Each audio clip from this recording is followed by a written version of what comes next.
Right, let's have some fun now. Yeah. 3 things you would have told your younger self. 21-year-old Bradley Tusk. Yeah. So not 3 only, pieces of advice. I'm going to do that, but I'll also say, if you like this whole thing, when I turned 50 a year ago. Yes, I read it. That's where I got that. I wrote something about that. So it's on my Substack. So say it. Say what are the 3 things you would have told 21-year-old Bradley Tusk about life?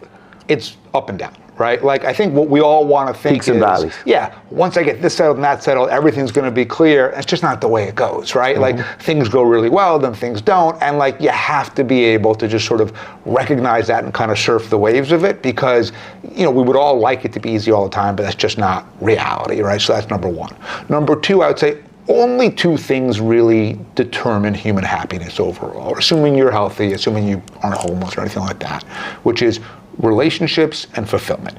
People who have other people in their lives that they love unconditionally, support unconditionally, and vice versa, and people who do things, it could be their work, it could be their religion, it could be their volunteer activity, whatever it is, that bring them a sense of meaning and purpose, are happy people, right? Harvard did this study, started in 1934, called the Grant Study. You know what it is because you're nodding.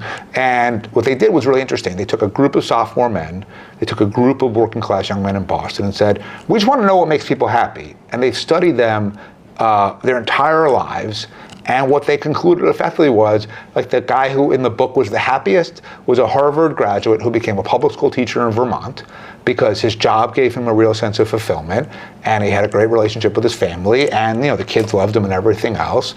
And that was actually better than the CEOs and the US senators and everything else. And so number 2 would be, focus on your relationships, do things that give you meaning and purpose. Look, I'm a first-generation American. I didn't grow up with a lot of money. Then I worked in government, didn't make much money.